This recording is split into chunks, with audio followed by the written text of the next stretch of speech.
And there we go. Welcome, everyone, to the International Women's Writing Guild featured author and open mic. So excited today. We have the fabulous Joy Ladin with her new book, Family, and I'm super psyched. So, I'm Lisa St. John, board member, and here with Katerina Cohen, my co-host who makes all the magical stuff happen. And we're just really glad to really glad that you're here. And in the chat are the links for the International Women's Writing Guild. It's such a pleasure to have you here. Please feel free to say hi in the chat. And the board would really like to thank our members for their continued support, and engagement. Our mission is to encourage and support women writers everywhere. And by joining the Guild, you're supporting each other every day. If you're not yet a member, I hope you will join us. Connect to our global community and take advantage of all the membership benefits. We hope you'll join us. I'll put a link in the chat also for our upcoming workshops and check them out. Pretty amazing stuff we got going. And again, I am absolutely thrilled to introduce you to Joy Ladin. What we're going to do today is I will introduce her. She will read. While she's reading, if you could please put favorite lines, comments, whatever you'd like in the chat so she can read them later. And also any questions that you might have. And we can do a brief Q&A afterwards. After Joy reads, we will have our open mic, which is not recorded, and 3 minutes and 3 minutes only. Don't forget, don't go over, time yourselves, blah, blah, blah. Katharina, anything else on that note? Yeah, my blah blah blah is if you're signed up to read, it helps me a lot if your name or your screen name is the same as the name that you've signed up to read under, because I'm checking the people who signed up against the people who are here, so that we're not spending a lot of time looking for people who actually didn't make it. So also, if you'd like to be on the reading list as a walk-on today, it looks like we might have some space. So just send me a direct message if you are interested. Excellent. Thank you so much. And again, the open mic is not recorded. That's a totally safe space. But our recording here is wonderful. Our featured reader today is Joy Ladin. She is the author of 11 books of poetry, including the brand new Family from Persia Press, National Jewish Book Award winner, and Book of Anna and Lambda Literary Awards finalist, Transmigration and Impersonation, and 3 books on trans issues, including Once Out of Nature, selected essays on the transformation of gender. Also new from Persia. Joy Ladin is a widely published essayist and poet, literary scholar, and nationally known speaker on transgender issues. From 2003 to 21, she held the David and Ruth Gottsman Chair in English at Stern College for Women of Yeshiva University. Her gender transition and return to teaching in 2008 made her the first openly transgender employee of an Orthodox Jewish organization. Her writing is available at joyladin.com, and I will put those links in the chat and continue to as she reads. Joy, it's so wonderful to have you here. Thank you for joining us today. We at the Guild really appreciate it. And you can unmute. There we go. Thank you so much, Lisa and Katerina, and everyone who's here. I'm thrilled to get to share some poems from this book with you. I'm going to read poems that represent major aspects of the collection. And one of the things that was preoccupying me while I was writing the book was the death of my mother from dementia. So I'm going to read a couple of those poems. And the first one is an invented form that I call a haiku suite. So it's a sequence of haiku, and by haiku, I mean not something where there are counted syllables. I really mean 3-line poems. Um, Whenever I try to do 7-5-7-5, it just sounds like garbage. So it's not lack of discipline. Oh, maybe it's that too. Anyway, whatever it is, 3-line poems. Um, and if you're a haiku aficionado, there are different strains of the classical Japanese haiku tradition, and I'm a I'm an Isa fangirl. So these follow Isa's colloquial, in your face kind of haiku. This is called Autumn, Mother, Rain. We look at pictures on a rainy day. For the first time, my mother fails to recognize in a photograph my face. Rain fine as flour falling through a sieve. So this is what it feels like to forgive. I don't know who or how to ask what that bird's saying to the rain. How long did it take Noah to worry about his mother when it started to rain? Raining so hard, my mother knows I'm not coming today. Dark the next morning, my mother calls, train whistle fading in the rain.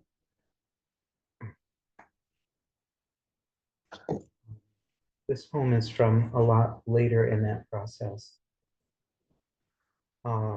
And one of the things American poets are supposed to, we're raised to be like narcissistically self-obsessed and to always say I and talk about ourselves. But if you're in the closet, that's a hard thing to do. And people are in the closet about a lot of things. People are in the closet about mental illness, for example, or disability or poverty. There's a lot of different ways that we mask ourselves. And if you are in the closet and you're trying to do writing workshop exercises that say, write what you know and tell the truth about yourself, those are like contradictory imperatives. So I think I, like many closeted poets, developed ways of pretending to say I, pretending to be autobiographical and direct, while actually keeping myself at a safe distance from what I was writing. But this book doesn't do that. So, as you see in this poem, it's called My Mother's Body. My mother's body is busy shutting down. Eyelids flutter, heartbeat slows. I can almost feel her dark red chambers emptying and filling. My mother smiles in her sleep, maybe a spasm, maybe a dream. Maybe she knows I'm there, hears my voice, is dreaming we're together. Her mouth a gaping Gothic arch, gateway to a house, struggling to stay haunted. Some of her is still in there. My sister says the funeral can be whatever I want. I find it hard to want a funeral for my mother, a box and a body and a hole in the ground. It's my job to imagine the funeral that's striding closer, the hole that is already opened in the days ahead, to decide what to say above the body, to think the body about my mother. It's my job to remember all the jobs I'm not doing. My mother is far away and shrinking like a sliver of sky through closing shades. Her chin sinks to her chest. I repeat words my mother won't remember and can only occasionally understand. My sister says her status is changing fast. Suddenly, clearly, my mother asks what's happening. My sister explains, as she has so often, that she, our mother, is dying. It's my job to explain that too. Another job I'm not doing. My mother's eyelids flutter open. The light in her eyes comes on. She smiles her famous smile of delight, of inside jokes, of triumph, and turns her head from my sister to me. Well, that was an experience, she says.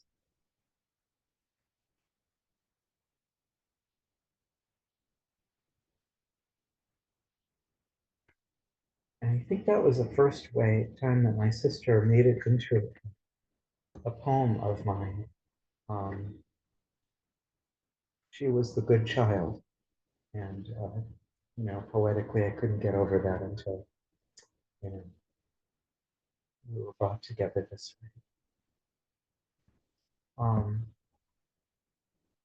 Another feature of this poem, well, two strands that are linked here, but is my deepening illness and disability. So as my mother was dying, I was getting sicker, and losing my job, and going on disability, and getting housebound and stuff like that. And there are a number of poems that reflect different moments in that process. And again, kind of thing that I would never have written about before. And I did spend a lot of time as I was getting sicker and hanging on to my job, being in the closet about my illness. So it felt very brave to me. I mean, none of this is new ground for American poets, but for me, it was brave. Um, and another thing is uh, love poetry. Um, my wife can't bear it when I read love poems to her, but she is disappointed when I don't. So yeah, so this is one of those poems that I can't read in front of her, but it's called Abney Garden Park Cemetery, and if you're ever in London, you really ought to go to Abney, which is both a cemetery and a garden and a totally overgrown wilderness that has all of these species that don't live anywhere else. Kind of an amazing place. I rest on a bench between leaning crypts, undermined and overgrown by hawthorn roots and ivy, making myself at home among eroding angels and moss-blurred epitaphs. You're in your element, snapping photographs, deciphering grandiloquent expressions of love, virtue, faith, and resurrection. Gold crest and chiff-chaff wing from branch to branch. Brevity and brilliance, grief and acceptance in a single sunstruck glance.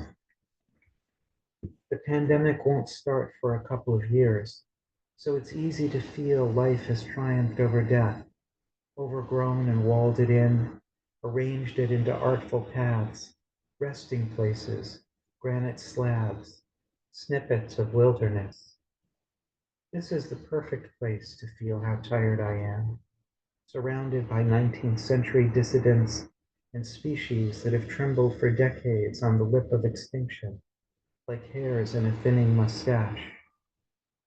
Rustle and thud in the underbrush. I smile back at you across the graves. Not me, not here, not yet.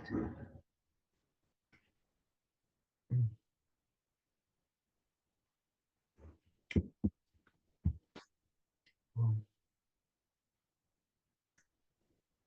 This was from a couple of years ago, my last trip abroad. Um, this is called Sitting in Wordsworth's Garden. And when you get sick and you travel, you basically sit here and then you sit there and then you sit some other place. So my recommendation is try to sit someplace that has name value like Wordsworth's Garden. So it sounds, really cool. Um, you will see the topicality of this. I think it was written um, in 2017, 2018, and feels a little bit too on the nose right now. Sitting in Wordsworth's garden. I'm sorry, sitting in Wordsworth's garden where you sat, I emphasizing childhood, revolution, and the terror. I inhaled the scent of virtues you knew would bloom, even when forgotten by the future, sitting in your garden in a sweat-stained sleeveless dress, trying to come up with something to say. Flowers, clouds, loneliness, unable to make poetry, unable to make sense, and unable to say nothing, as my country cages children who may not survive the growing season. No matter how many are caged or killed, your garden's short-lived citizens, Rosamundi, Apothecary Rose, Common Valerian, annually perform their parable of resistance, die and blossom again. No one expects them to rhyme beauty with justice, stamens with the fear that's coated my country like pollen since the last election. People are thrown in cages, and poets like me, alive and afraid, conscious and unconscious, singular and symptomatic, scan heaven and earth and beds of flowers for an arc that bends toward justice and something eloquent, original, and vague, something a flower might say, that makes liberty sound inevitable and safe, and tyranny destined to pass away. Poems aren't keys that unlock cages, just strings of letters hoping some future will read them and remember that somewhere there was a garden, and somewhere there still is, inexcusably rhyming beauty with existence in a language that has no words for justice or injustice, complicity or cages, in pastel plosives, violet vowels, half-blown roses, luminous consonants.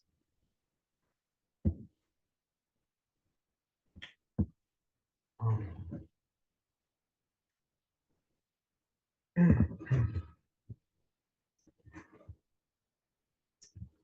Thank you for seeing me, Evelyn. So when the going gets tough, the tough read another love poem.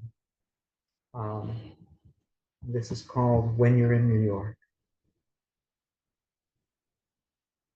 You walk through the world, and I walk too, shrinking and stretching inside your shadow, glinting like sun on your glasses.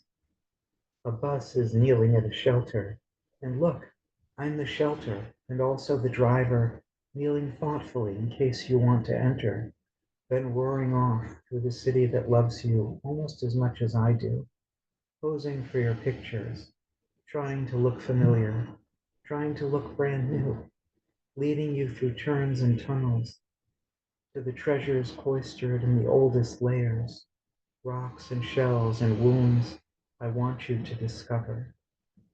Whatever I've been or done is yours.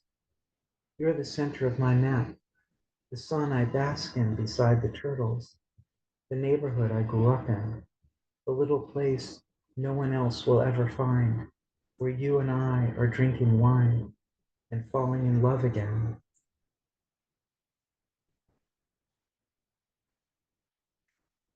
Lisa, do I have time for one more poem? I don't want to.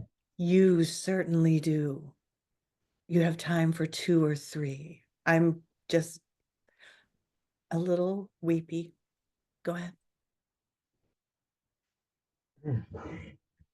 Well, one of the, as you could see from the Wordsworth poem, which one of the, and by the way, it's Abney Garden Park Cemetery is the place where that poem was. Somebody wanted to know. One of the things that I'm trying to do in this book, and again, not something I've really done very much, is speak as a citizen. And this book was written during the very belated awakening for a lot of white people, very much including me, to whiteness and its implications. And I realized as this was going on that, like, I theoretically got the idea that my entire life had been structured and saturated with whiteness, but part of being in the majority is you don't have to think about the identity that is the majority. right? So as a trans person, I always thought about gender in ways that people who were not trans didn't have to think about gender. And as a white person, I never thought about race and felt uncomfortable doing so. So I'm reading this and thinking about it. I'm like, okay, so this is always there, but like, what do I actually do with it? How do I make this make a difference? So I came up with this kind of dumb poet's idea. I thought for a while, I'm just going to put the word whiteness in every poem I'm working on and see what happens, right? Like, hopefully I'll get used to the word whiteness. I'll see what connections it is. And a lot of those poems didn't end up surviving with the revision process, but this is one that did. And it's also a tribute to my mother. It's called The Whiteness of Love. I remember the whiteness of my mother's love, the coupon clipping whiteness of her lower middle class love, the brown round injustice of the pennies she clutched. I'm just gonna wait. Um, I remember the whiteness of my mother's love, the coupon clipping whiteness of her lower middle class love, the brown round injustice of the pennies she clutched in the white knuckled fingers of love. The white house on the all white street of the all white neighborhood of our love. The whiteness of her childhood depression and the whiteness of mine shone like lights in a closet we dared not open. No one could look at the motions we went through and say they saw anything but whiteness and love. Even when we were alone, whiteness kept us under surveillance. Eyes disguised as carpet stains watched my mother and I rehearse the whiteness that was to me invisible as love. I played a child playing a child, my mother a mother, stirring milk, vanilla, sugar, and flour into cupcake batter, mixing the ingredients of our white, white world into the whiteness of love.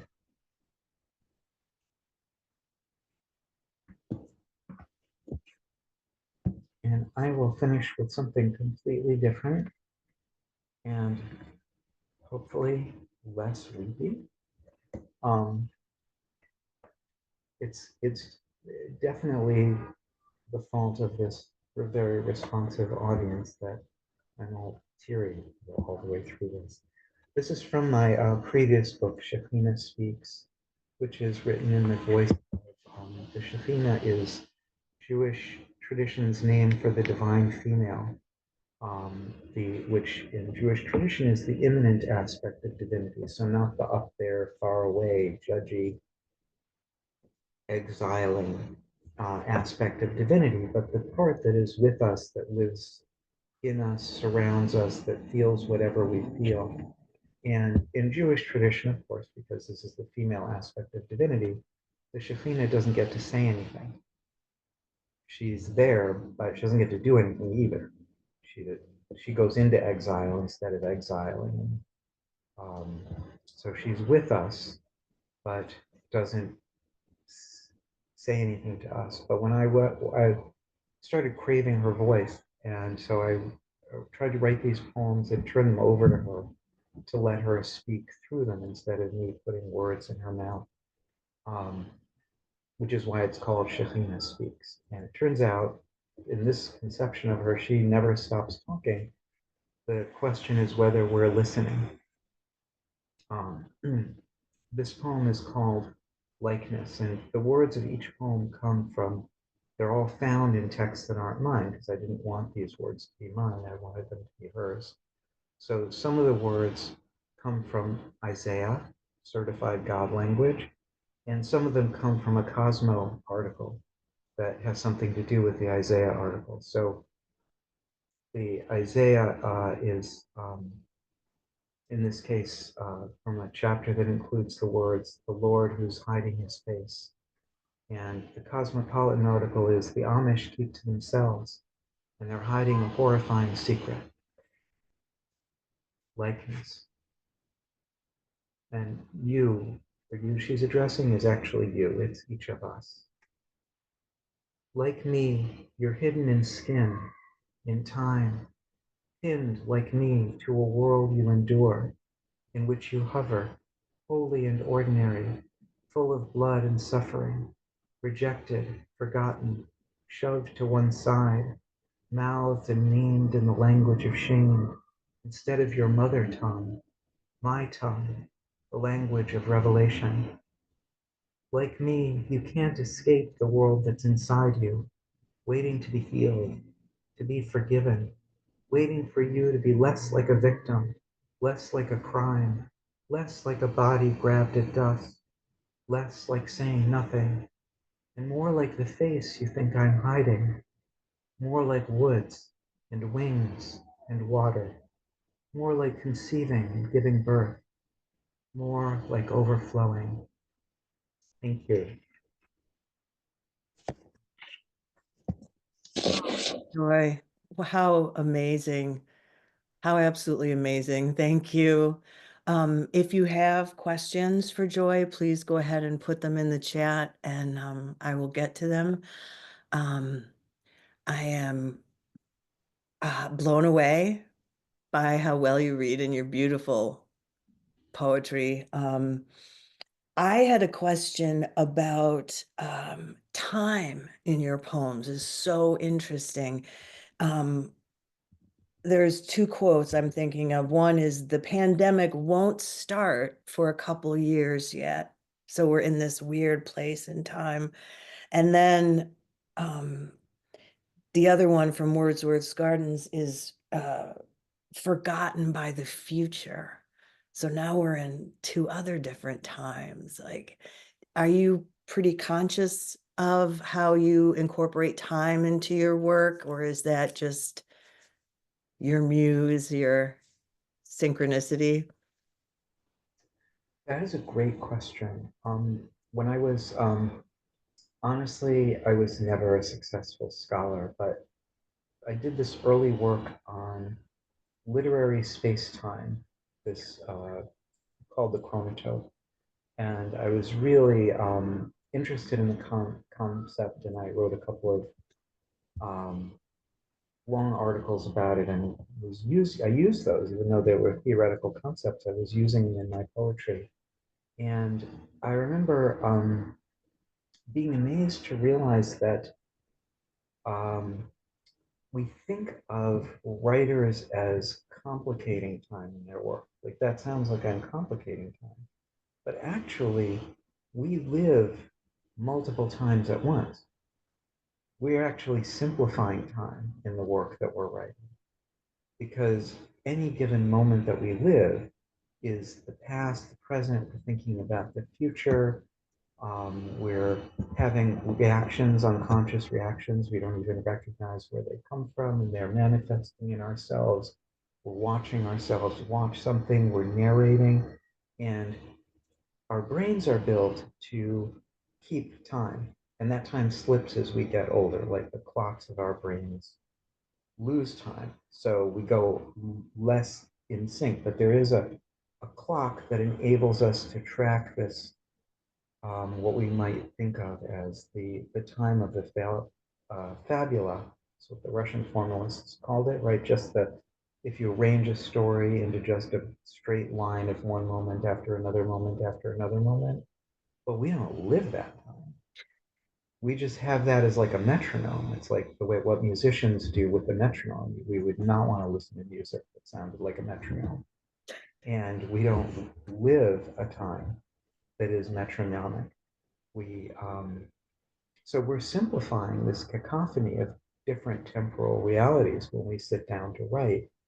And the question is, how can we tap into that richness and what cool things can we do with it? And one of the things that I believe in trying to steal anything I admire in other people, and you know, a lot of writers, they're beyond what they do is beyond me. But one thing that I've loved for a long time is this way that people will fracture a present into a future looking back on a moment. And so suddenly it splits into multiple time frames, which we can understand because, as I say, again, that's simpler for us than the way we actually live. It's not more complicated. It's not the way we usually talk.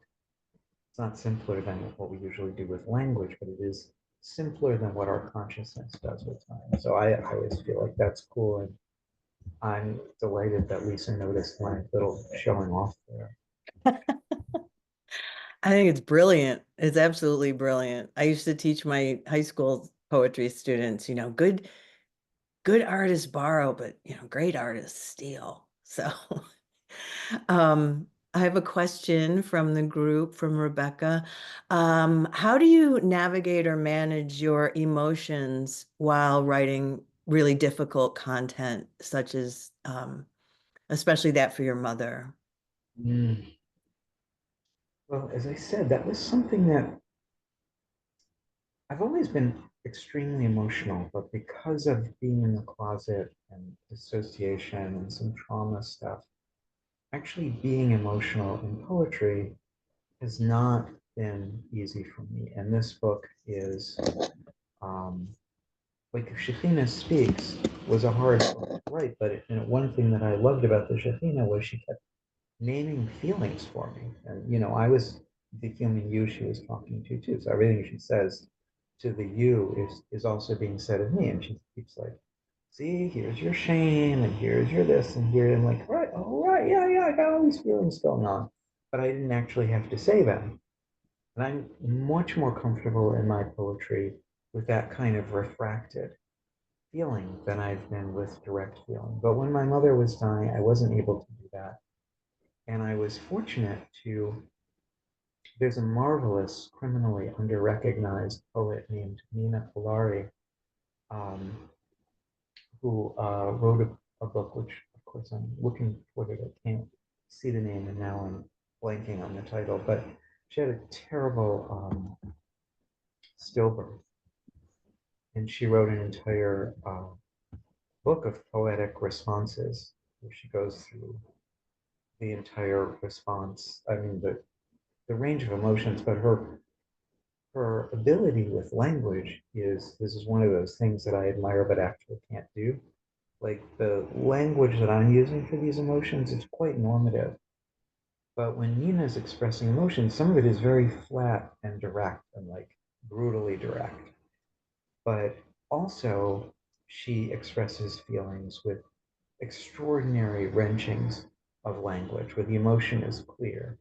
And that is something that I'm hoping to learn how to do before you know, before I die.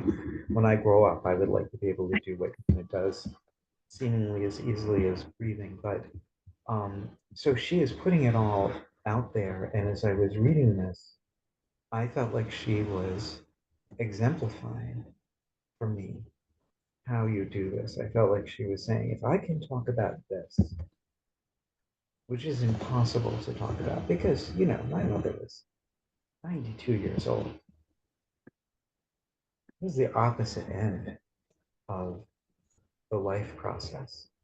So if she can talk about this life that she was just waiting for breathlessly, and then she wakes up on a slab in a hospital and her child is gone, that's I had to be able to find words to do that. So I would literally read from Nina's book and try to write things down from what I was going through and go back and forth. Thank you, Wow. Lisa. That's it, right, Nina Polari? Yeah. Um, oh, wow. A follow-up question. Did you have to wait months or years even before you could write about your mother's death?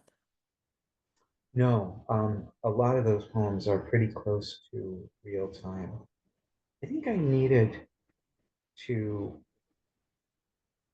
I needed to find language for it. There was like too many losses that were going on at the same time for me. And because it was really simultaneously my mother dying and me losing the ability to go outside and losing my job and losing. I lost my apartment that I've been living in.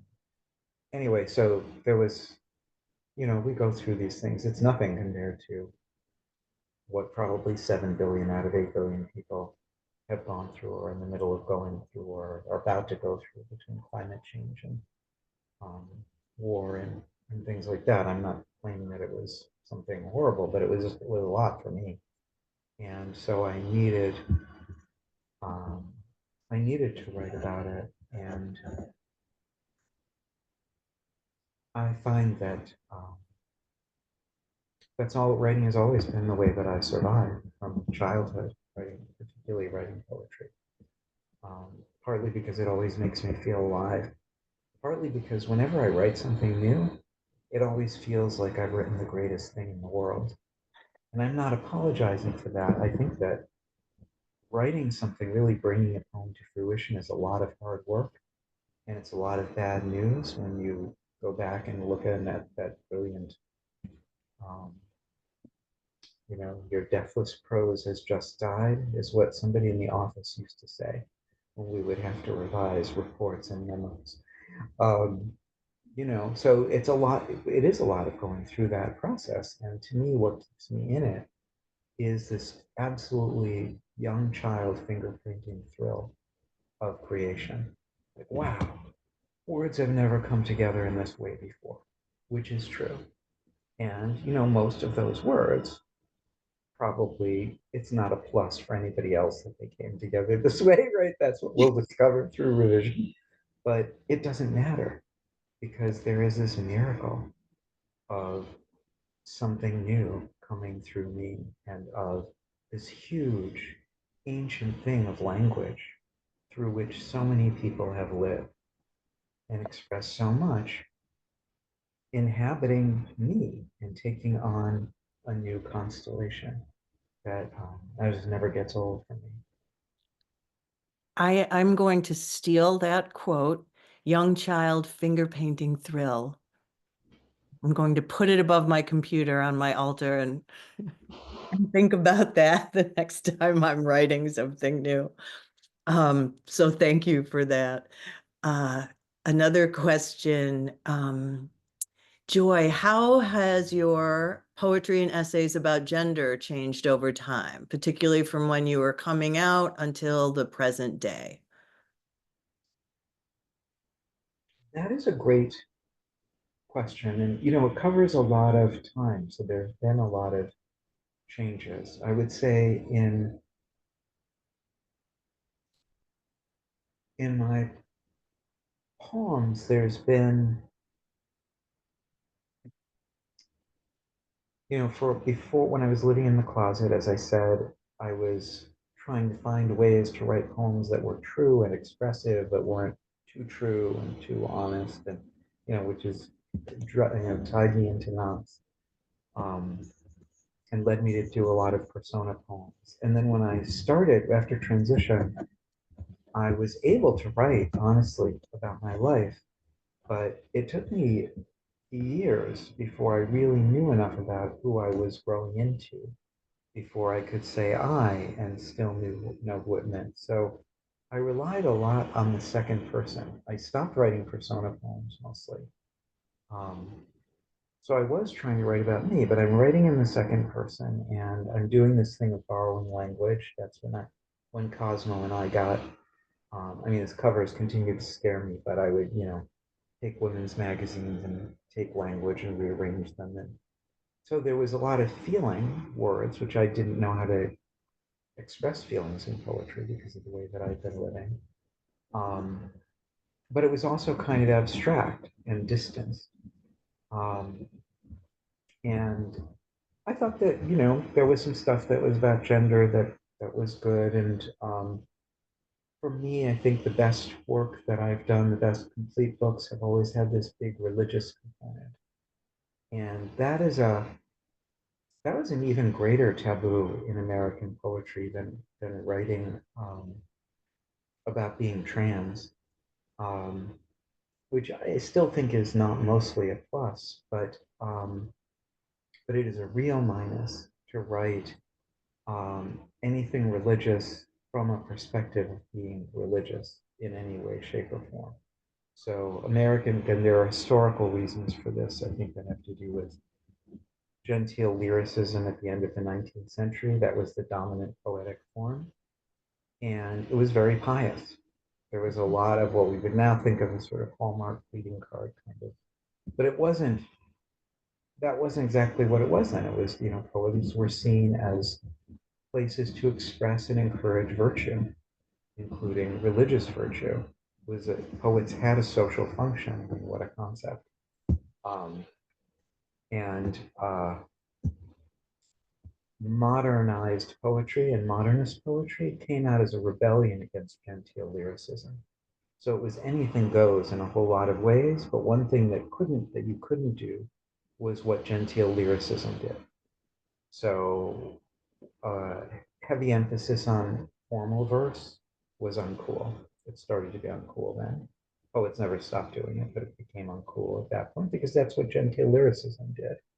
And writing poems about God or religion that are not skeptical and they're not heretical and they're not questioning that they're coming. I mean, they can, you know, if you're a religious person, you know how complicated that can be. There is every shade of human experience goes into that, but that stuff was not allowed in American poetry except under cover of being on the outside. So I actually perversely, when I was in my first book, there's a poem uh, called The Old God at the Urinal, which is on the surface about God urinating, which was totally okay in American poetry because it's heretical. And, for me, God had never been male and much less whatever. This was totally a lie as far as my own religious experience was concerned. But I was using it as a closeted way of expressing my complicated relation to maleness.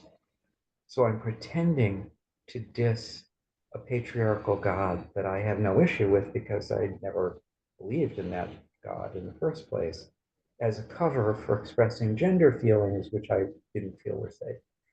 Anyway, that poem, to my surprise, was my second poem to get accepted. And I thought, what magazine would accept this? And when I got my contributor's copy, there were genitalia in every poem. So if you're ever thinking it's all about merit, I have an issue of poetry to show you. Oh, wonderful. I was going to ask what's up for you next, but Leslie has posted in the chat, which is wonderful, to go to your website and see where you're reading next. Obviously on Zoom, or online, but November 22nd at the Downtown Writers Center for Syracuse. That'll be wonderful. And I've also had a request that you end with us with one more poem, pretty please. Yeah, thank you. Of course, thank you. Oh, you're the best. All right.